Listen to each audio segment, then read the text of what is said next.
A car that never plugs in, an engine that powers itself. And now, a global superpower is trying to buy it before the world even understands what it means.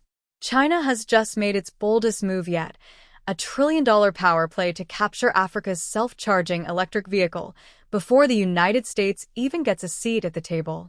If China succeeds, the balance of world energy, transportation, and military logistics could shift overnight. This isn't just about a car, this is about control. Deep in southern Africa, an engineer quietly developed something that shouldn't be possible, an electric vehicle that generates its own energy as it runs. No charging stations, no lithium dependency, no power grid, no refueling. When leaked footage of the invention reached the world, most countries dismissed it as just another, too good to be true, African innovation. But China did not. Beijing immediately sent scouts, analysts, and silent delegations. They confirmed two shocking truths. First, the technology works. Second, it could rewrite the entire global economy. China understands something the US overlooked. A truly self-powered EV could disrupt oil markets, dismantle battery monopolies, and completely reshape military and civilian transportation. Imagine a military convoy that never needs fuel, or a commercial fleet that powers itself indefinitely, or a global market dominated only by the country holding the patent. This isn't an automobile, it's a geopolitical superweapon. And China wants to secure it. Fast. Insiders claim Beijing put forward an unbelievable $1 trillion acquisition proposal. But it's not just for the car. It includes patents, exclusive manufacturing rights, long-term export control, and an entire production ecosystem. In short, China wants a monopoly over a technology that could end the era of oil and batteries. Meanwhile, the US is still arguing about whether the tech is even real. For the first time in modern history, Africa is holding the cards. The engineer behind the EV, protected by local governments, refuses to sell everything outright. He insists Africa must control production and share global profits equally. This bold stance has shaken Washington, Beijing, Brussels, and Tokyo. If Africa keeps the tech, it could become the world's next energy superpower, capable of redefining global trade itself. China knows the window is closing. The US is slow. Africa is unpredictable. And world powers are beginning to circle. So Beijing activates its strongest tool, silent, strategic infrastructure diplomacy. Highways proposed. Ports expanded. Manufacturing zones offered. Debt forgiven. Scholarships offered. Political alliances strengthened. All for one invention. But now, whispers are emerging that the United States is preparing a counterstrike, one that could trigger the first technological Cold War of the 21st century. But behind closed doors, Washington is panicking. The Pentagon views a self-powered vehicle as a national security priority. Energy independence on wheels? A military fleet that never needs fuel convoys? That's not just innovation, that's dominance. The US cannot allow China to control it. So American intelligence agencies have quietly entered the game. Not with money, not with diplomacy, but with something far more subtle and far more dangerous. They began contacting African officials through back channels, offering what China couldn't: a permanent technological partnership, high-end research grants, future military protection agreements, and promises of African-led global production. At the same time, private American defense contractors arrived in the region disguised as technology consultants, trying to evaluate the EV from the inside. And yet, China knew they were coming. For months, Beijing had already cultivated relationships with local ministers, engineers, and even media personalities. Every American move was being monitored, intercepted, and countered, almost instantly. Some African officials were shocked at how quickly China responded to each US offer, sometimes within hours.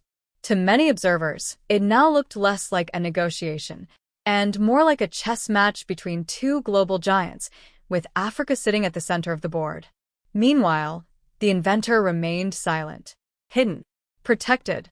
Rumors spread that he had been moved between multiple undisclosed locations to prevent foreign agents from reaching him. Several nations allegedly attempted to make private contact, but they failed every time. The technology was now under the highest level of African security. Yet something strange began to happen. Reports started emerging from inside the engineer circle, claims that the vehicle had not just one, but three different self-powering mechanisms. That the system produced more energy than the car could consume. That it could be scaled to ships, drones, even power grids. The world had no idea what was coming. China doubled down. They secretly flew in high-level engineers from top state-owned enterprises, setting up temporary research stations near the inventor's workshop. Their goal wasn't just to buy it anymore, it was to understand it before America did. The U.S., realizing time was running out, prepared a response that would shock both China and Africa. Satellite imagery revealed unusual activity at a nearby U.S. military installation. New craft, new personnel, new logistics. Something big was being prepared. And Africa? Africa began to sense its historic moment. For the first time, world powers were competing not for Africa's resources, but for Africa's innovation. The continent held the key to the world's next energy revolution, and everyone knew it. But tonight, according to multiple sources, an emergency confidential meeting was called between the inventor and a small panel of African leaders. The purpose of the meeting remains unknown. But what happened inside those walls will determine the next chapter of global power. Because when the meeting ended, 4 armored vehicles escorted the inventor to a location no one had seen before. A place that does not appear on any official map. And whatever he carried with him was protected like nuclear material. What was inside that case? And why did both China and the US suddenly go silent at the exact same moment he disappeared underground? Something had changed. Something no one was prepared for. For nearly 12 hours, the inventor remained underground with only a handful of African officials. Not a single message leaked. No footage. No statements. No documents. It was as if every phone, every signal, every piece of electronics in the area had been disabled. Then the world noticed something impossible. Both China and the US intelligence grids detected a sudden spike of electromagnetic activity coming from the region. Not a weapon. Not a satellite. Something else, something unfamiliar. A pattern neither country could identify. The spike lasted less than 3 seconds, but it caused brief communication disruptions across several monitoring stations. And then silence. China immediately raised its alert level. Several state security departments began tracking African airspace. Meanwhile, the U.S. scrambled specialized drones from a nearby naval base, sending them into the sky under a weather research cover story. None of their drones got close. Every one of them lost signal within the same invisible perimeter. Inside Africa, military checkpoints were quietly repositioned. Roads were blocked. Airspace rerouted. Something critical was happening, and the entire region had suddenly gone dark. Hours later, before sunrise, witnesses reported seeing a convoy emerge from the underground facility. But this time, the inventor wasn't inside the armored vehicles. He was flying. A small, sleek aircraft, unmarked, unfamiliar, and completely silent, rose from behind the hills. No wings. No rotors. No exhaust.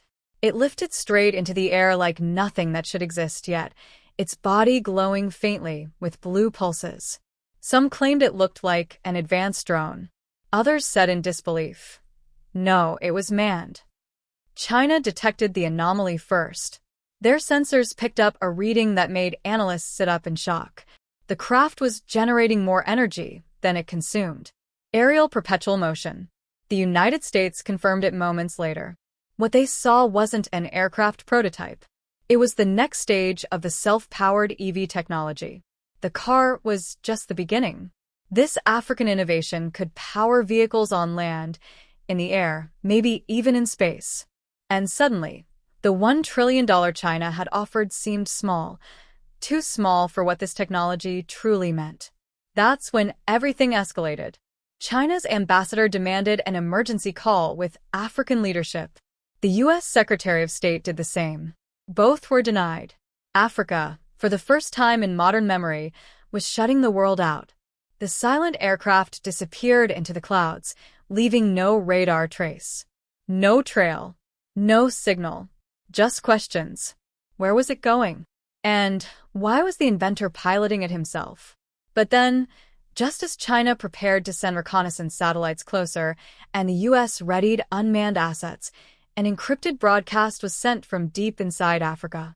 It was only one sentence. No signature. No coordinates. Just a message. Do not interfere. The demonstration begins soon.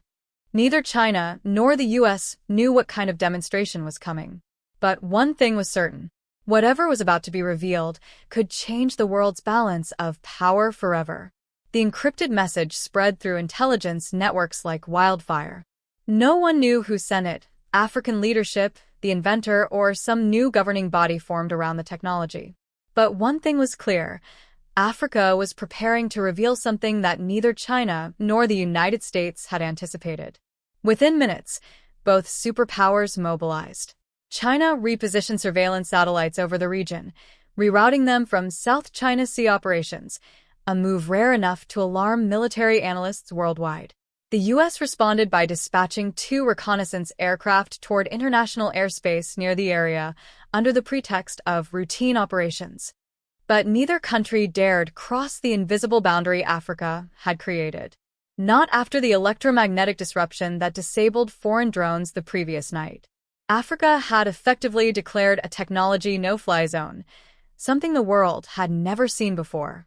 Meanwhile, on the ground, in small rural communities, people began reporting strange lights moving silently across the sky. Not aircraft. Not helicopters. Lights that drifted low over the fields, paused, hovered, and then floated away like they were scanning the ground. Africa wasn't just preparing a demonstration. It was preparing a reveal. And all of it centered around the inventor. Hours after the silent aircraft vanished into the clouds, reports surfaced of him landing far from the original site. A remote valley surrounded by mountains. Perfectly isolated. The region suddenly filled with security personnel carrying devices none of the locals recognized. The air grew tense, electric, as if something massive was building unseen. China intercepted a fragment of encrypted African communication. The U.S. captured the same fragment moments later. The message read, Phase 2 is stable. Energy output, 400%. Analysts froze. For times the input? The aircraft wasn't just self-powered, it was generating raw excess energy that could be redirected, stored, or weaponized. This was no longer simply an EV breakthrough. It was a new form of power, mobile, scalable, infinite. Something world powers had chased for decades and failed. Back at the valley, military trucks arrived carrying dark metal containers the size of shipping crates. Each one had thick insulated walls and electrical hazard symbols. Soldiers carefully unloaded them, forming a perimeter around a massive circular structure partially hidden beneath heavy tarps. Whatever was under those tarps was big. Bigger than a car. Bigger than an aircraft. Then, at exactly 1400 hours local time, Africa sent a second encrypted broadcast to global intelligence networks.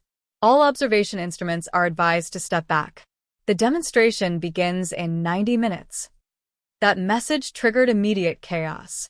China held an emergency meeting among its top defense strategists. The U.S. president was rushed into a secure briefing room. European and Middle Eastern governments started sending urgent inquiries. What was Africa about to demonstrate? Whatever it was, it had scared the world's 2 largest superpowers into silence.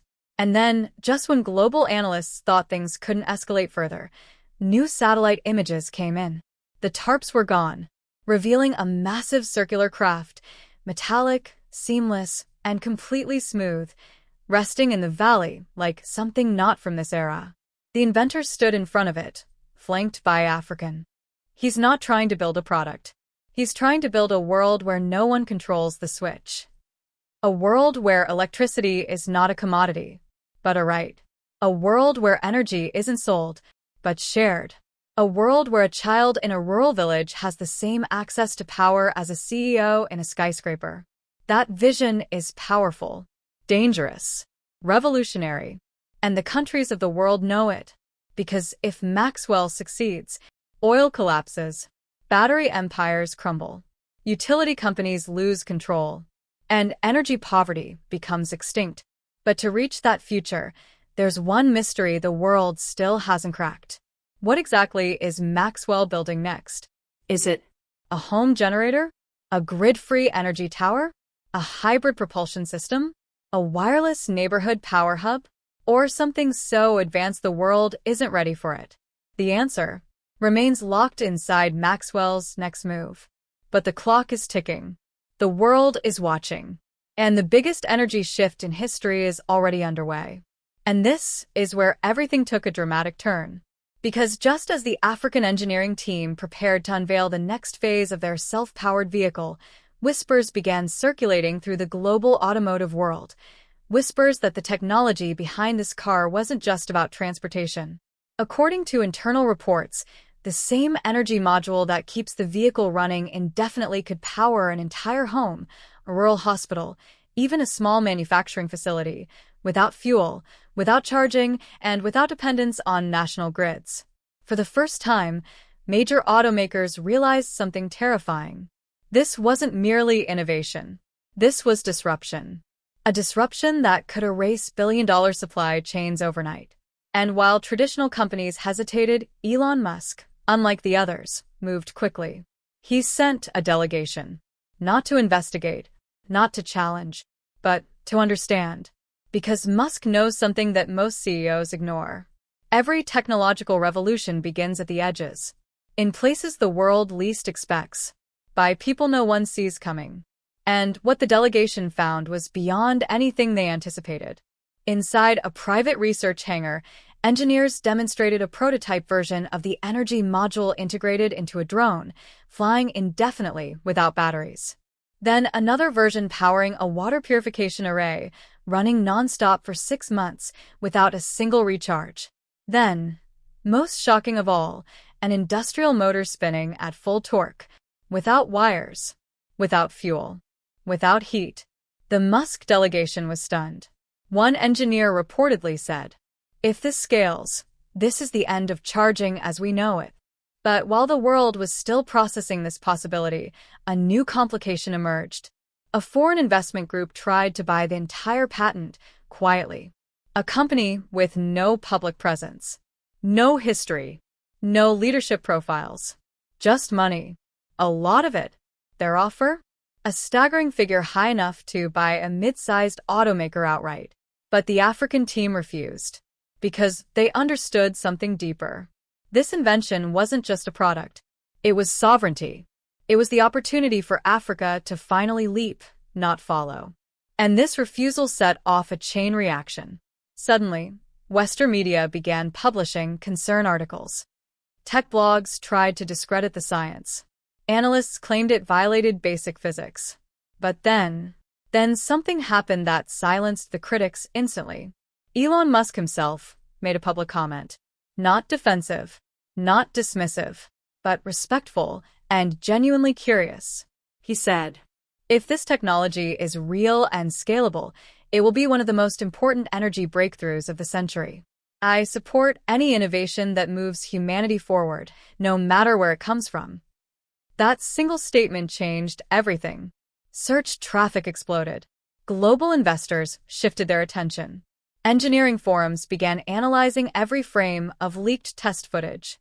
And suddenly, the African prototype car that never needs charging became the center of the biggest technological conversation in the world.